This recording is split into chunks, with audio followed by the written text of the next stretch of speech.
All right, our next update here is Rafiq of the Many. Let's call it version 3-4. So it's been a while since I've posted a Rafiq update. Let's start going through. But first, let's go over the commander itself. Rafiq of the Many has exalted. Whenever a creature you control attacks alone, that creature gets +1/+1 until end of turn. Whenever a creature you control attacks alone, gains double strike until end of turn. Now, this deck plays off of that double strike effect extensively.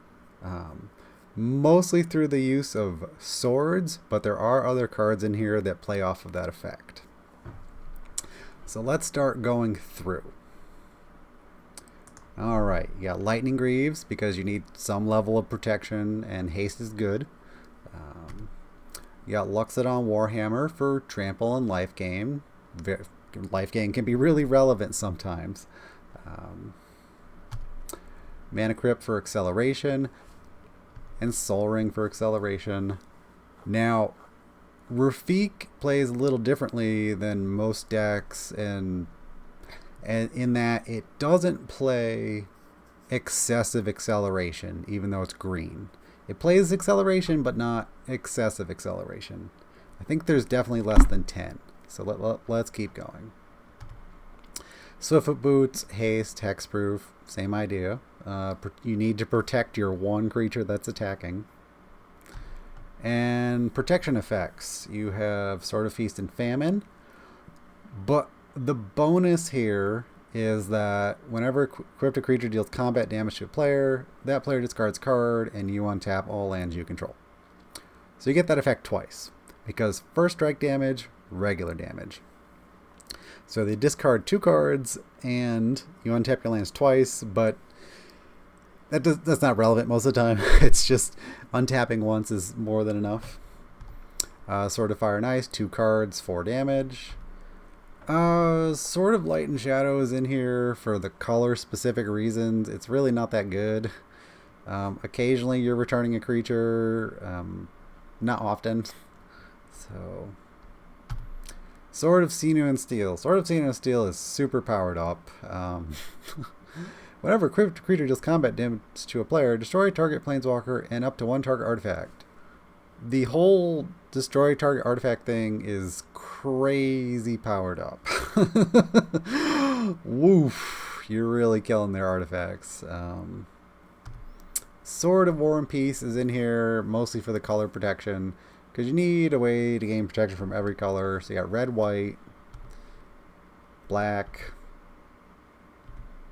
blue, green. It's all 5 colors. So, and this is essentially double life gain, double damage for yourself. So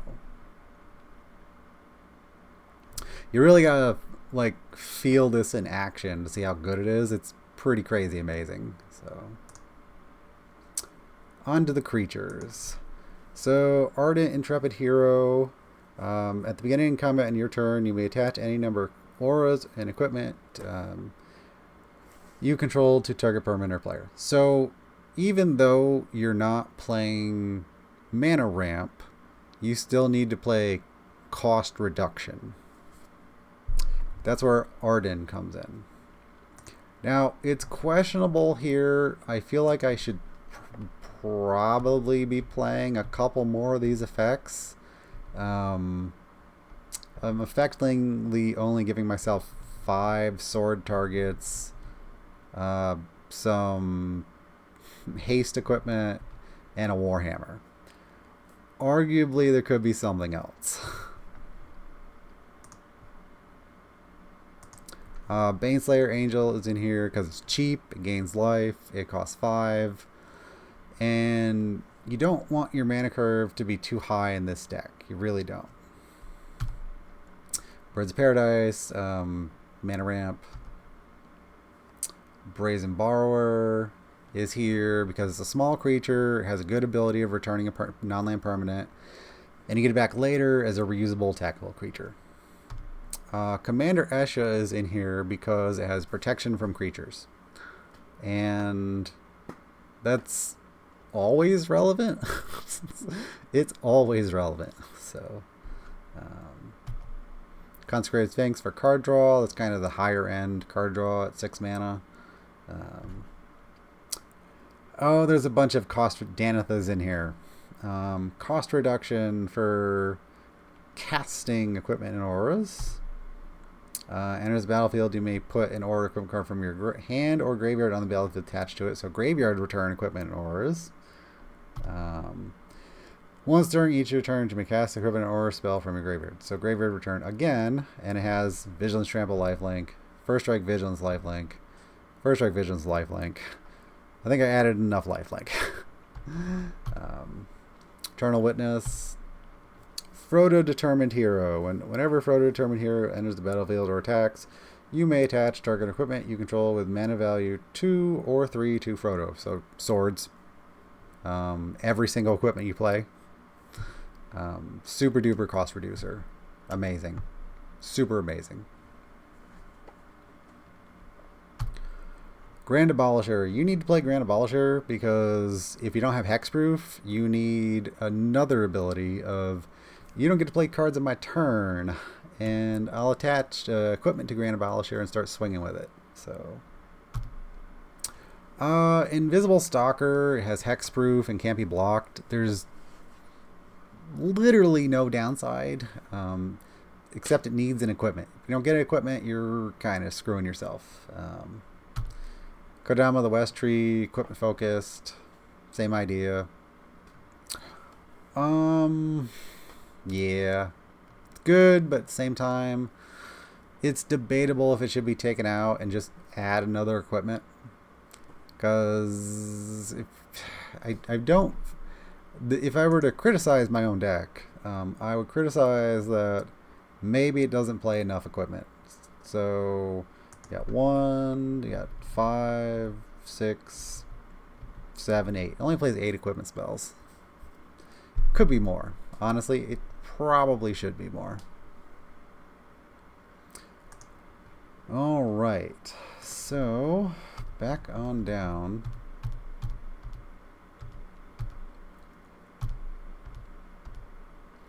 Oh, Madame the Ageless. Whenever the Madame the Ageless deals combat damage to a player, take an extra turn after this one.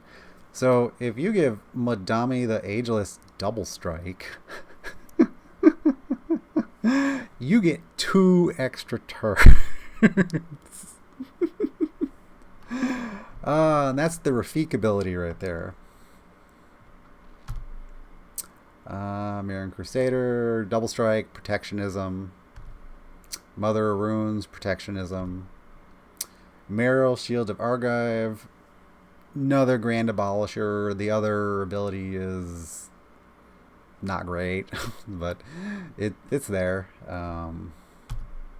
Double Hierarch for low-end mana ramp, because the only mana ramp you really want to play is either really good high-end mana ramp or low-end mana ramp, like Noble Hierarch, which immediately afterwards, Oracle. Oracle's high-end mana ramp.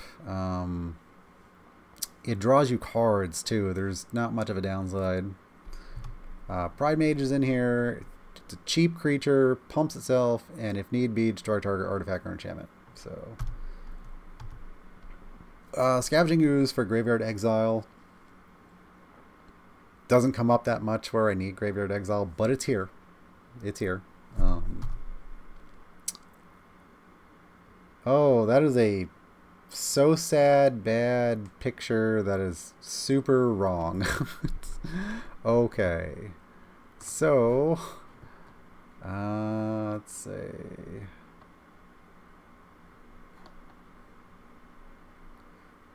Okay, Sarah Ascendant.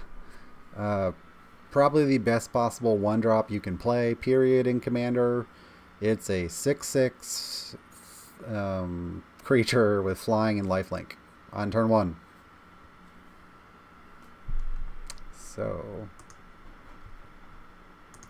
Sigarda, Host of Herons, perfectly fits the protectionism effects, flying, hexproof, and spells and abilities your opponent's control can't cause you to sacrifice permanents.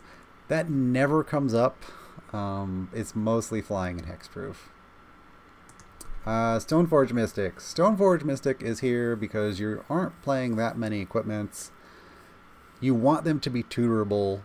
So if I don't get an equipment, I need to tutor for an equipment. Sun Titan gets your equipments back. Thada is here because of Rafiq's ability. Whenever Thada deals combat damage to a player, search that player's library for an artifact and exile it. Then that player may shuffle his or her library. Until end of turn, you may play that card. So, if you have Rafiq in play, you attack with Thada and you steal their Soul Ring and maybe something else. So, oh, True Name Nemesis is in here because it's ultimate protection. As True Name Nemesis enters the battlefield, choose a player. True Name Nemesis has protection from chosen player. Ba-boom. Trigon Predator. Trigon Predator is here because it is vicious. Vicious. Flying, destroy. Whenever Trigon Predator deals combat damage to player, you may destroy target artifact or enchantment that player controls. Even if you don't have Rafiq in play and you aren't destroying two things, it is vicious. So good. So good. Venomthrope. Venomthrope is a new card that has flying, death touch, and hexproof. It could arguably be something else, though. I find in playing it that it costs too much. I think it costing 3 just makes it cost too much. So it is on the cut block. Maybe it could just become an equipment. Honestly, I feel like it could just become another equipment. It's good, but it's not that good. Like, if I'm comparing it to True Name Nemesis, obviously, Thada, let's see, Stoneforge.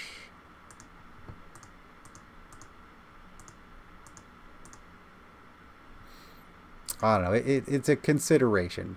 It's okay. Could be better. So, but it's here for now. Sylvan Library. How many creatures do I have, though, actually, before I go on? 31. So I probably would want to replace it with another creature. But I'm heavily leaning towards another equipment. So anyway, Sylvan Library, basic card draw. You pay the 8 life. Let's be real here. You just slam down, pay the 8 life.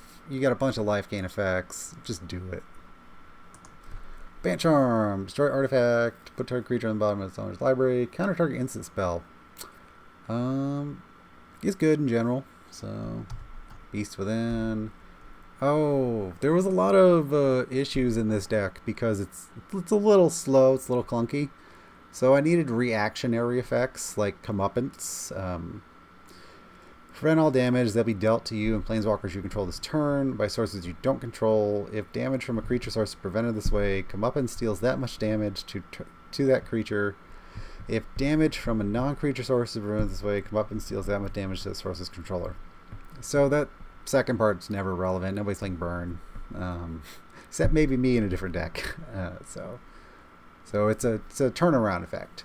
As long as their toughness isn't higher than their power, you're good to go. Evacuation, ba-boom. You know, you don't get those creatures. Boom. Factor Fiction for some draw. Giant Killer is here. It's another creature. It's there for the destroy target creature with power 4 or greater, and it's played as another small attackable creature that can shove an equipment on. Mana Drain, Counterspell. Mystic Confluence, higher end Counterspell. I very, very often use all 3 abilities. All the time. Nature's Claim for that nuclear boom needs to die turn 1. Path to Exile. Settle the Wreckage for that reactionary combat. Yes, they're going to get a lot of basic lands here, Maybe they get 5 basic lands. Who cares? It is absolutely worth it to exile their stuff. Swords to Plowshares. I don't think there's anything new in the lands here, really. The land base here is pretty well set. Arguably, I could like redo it a little bit more, but I don't think I've ever been immensely like land screwed.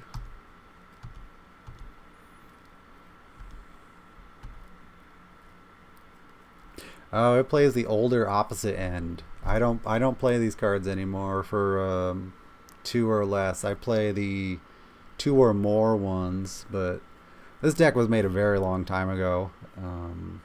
And it's not bad. It definitely wins. I just haven't tinkered with the land base that much. I haven't needed to, really. I think the only addition is this, Separa's Headquarters, for tutorable land.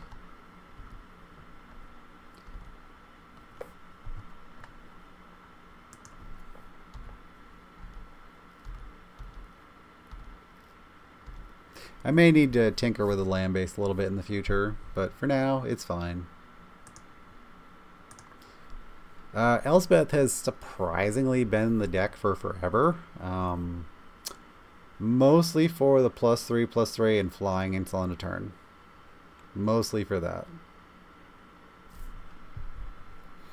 Got Jace the Mind Sculptor. Oko's a ton of fun. Oko Thief of Crowns. Who cares about the food token? Nobody cares. Target artifact or creature loses all abilities and becomes a green elk creature with base power and toughness 3/3. And you just do that every single turn. It's vicious. It really is. We got Hallowed Burial for different type of removal. Bottom of the library. If you're not doing exile, shove them to the bottom of the library. Destroy all non-land permanents with a cost reduction effect of 3. Pretty great overall. This is a newer edition. Steel Shepherd's Gift. Steel Shepherd's Gift because that is the second tutor for an equipment, which effectively increases your equipment amount by 2 with the 2 tutors in the deck. Supreme Verdict. Blow the board. Battle the Bywater. Blow the board for one last mana, which is important. Some games. Now, doesn't blow the whole board. Power 3 or greater. Whatever's left, I'll deal with it. Wrath God, and that is Rafiq of the Many version 3-4. I could easily add some more equipment here, and I probably should. I mean, I've done various swaps, as you can see up here over time. Different things have come in. Chameleon Claws has been out. Phantasmal Image, Guys Saint Traff, Sublime Archangel's gone out. I didn't take Thought out. I think I took it out, put it back in. But yeah, Oko. What does Time Wipe do? These were maybes. Let's see. Time Wipe. Turn a creature you control to its owner's hand and destroy all other creatures. That's probably not worth it. No.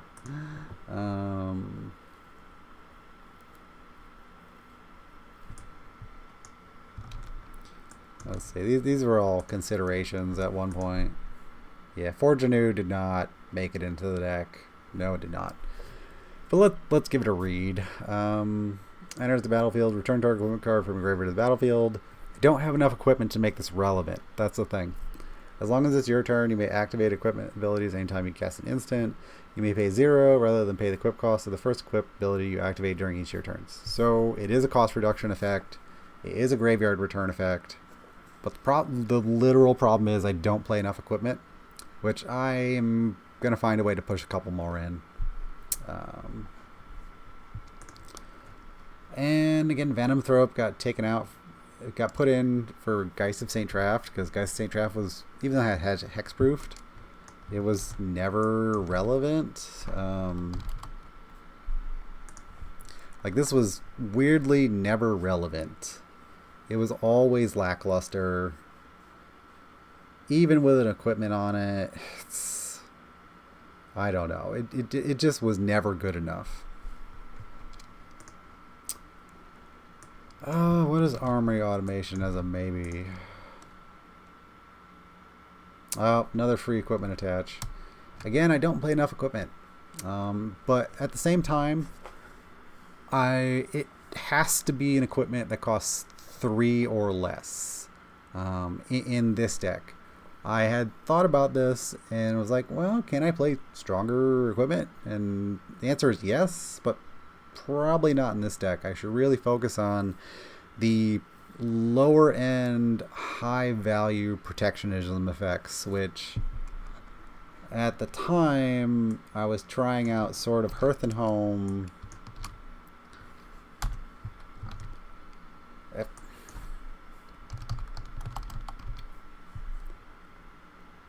But Sword of Hearth and Home just doesn't fit. Whenever creature deals combat damage to player, exile up to 1 target creature you own.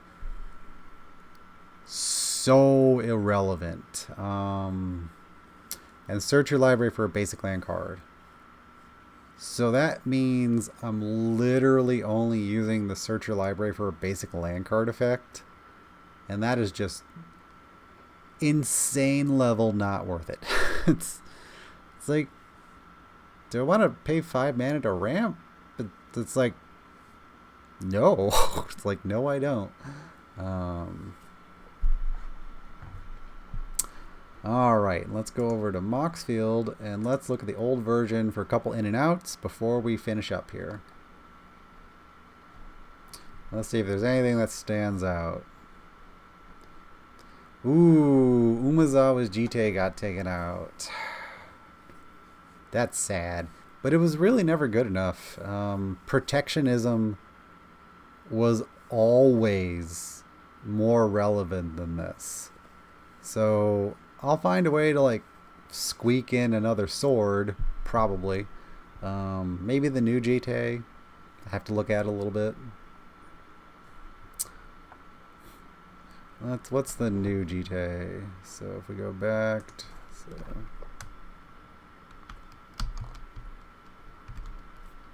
oops. What is that? J-I-T-T-E. Yep. So J-I-T-T-E. So you got Lost Jite. Whenever equipped a creature deals combat damage, put a charge counter on Lost Jite. Remove a charge counter from Lost Jite. Choose one. Untap target land. Okay, so deals combat damage, so it works off a double strike. So you get maybe 2 charge counters. Target creature can't block this turn. But +1/+1 counter on equipped creature. It is strangely relevant. Strangely relevant. But let's just compare, like, untap land, kind of whatever. Creature can't block, somewhat relevant. +1 counter, This one was this combat damage to player, put 2 charge counters on it. +2/+2 until end of turn, -1/-1, gain 2 life. So I was pretty much always using the +2 or the -1. I was never gaining life. So going back,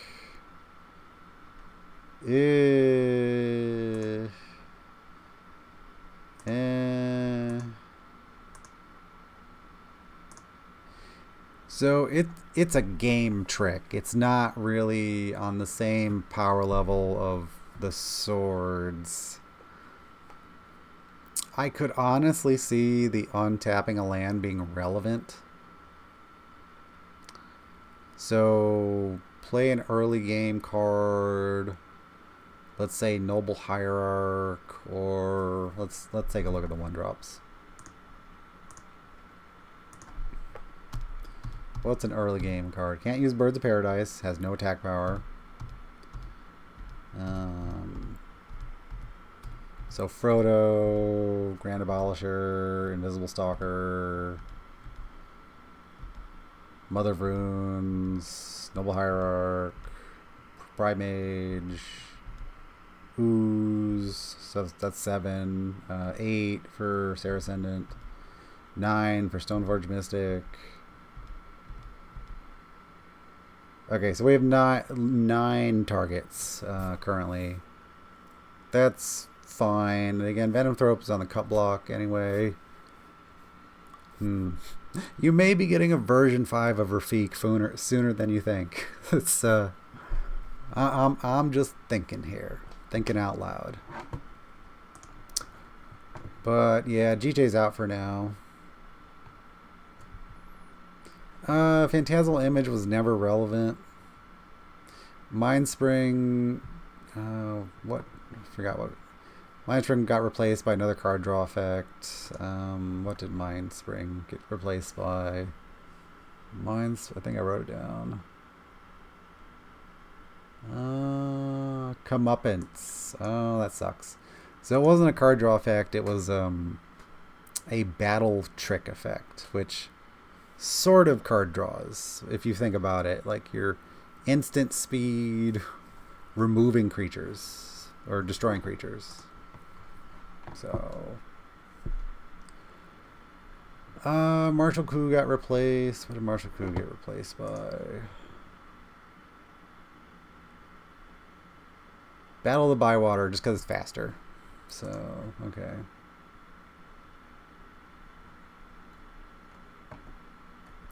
Ooh, Dosan got taken out.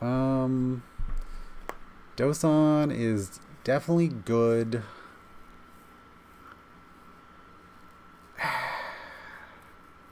So the issue with Dosan, I think, is because it costs 3. Because you want to play your equipment on turn 3. Again, the deck may need a bit of a rework, but it's still fun the way it is. So, Geist is out. Jannar is super out. Way too expensive at 5 mana to be effective. Knight of Autumn. Forget if Knight of Autumn is in or out. The Knight of Autumn is out currently.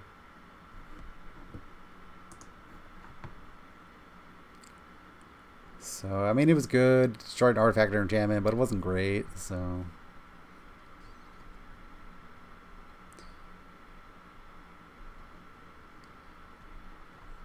oh, Thalia Heretic Cathar, that's been out for a really long time. First strike and the ability is just not good enough. It's just not. Oh, I think I took out Void Slime. Let me go back to Instance and see how many counters are actually in this deck now. 1, 2, 3. Deck only has 3 counters, so it's pretty counter light, honestly. Super counter light. It could use a counter spell. So, but Void Slime costs 3, and it's been out for a long time. So, Chameleon Colossus is out. Let's see. Sublime Archangel is out. It was okay. Like, okay. But if you don't have Martial Coup, then there's no reason for Sublime Archangel, really. What did that get taken out for? Settle the Wreckage. So I've definitely removed some creatures. Thrun the Lastral has been out for a really long time. It having hexproof and regenerate is just not relevant. So Gideon's been out for a long time too. It's too expensive. I think that got replaced with Oko. Let's see. Yep, it was replaced with Oko. Oko's faster.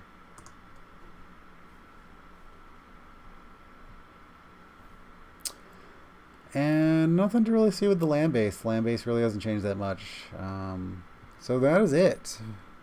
That is the stream for the update for Rafiq of the Many. And where is my Rafiq of the Many? There it is. Okay.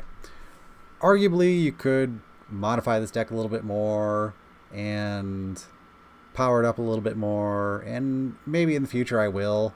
But it's fun as is. And I'm currently making other decks. Trying to. It's very time consuming making a new deck. So either way, I enjoy this. I hope you enjoy it. It's a fun deck. Give it a try. It is posted on Moxfield, and you'll be able to see it. And there's a link down in the description of this video to get to the Moxfield, my decks. And yeah, please like, share, and subscribe. And I'll see you later. This has been Matthew over at Channel 35, H&D, the hand. And I'll see you later. Bye-bye.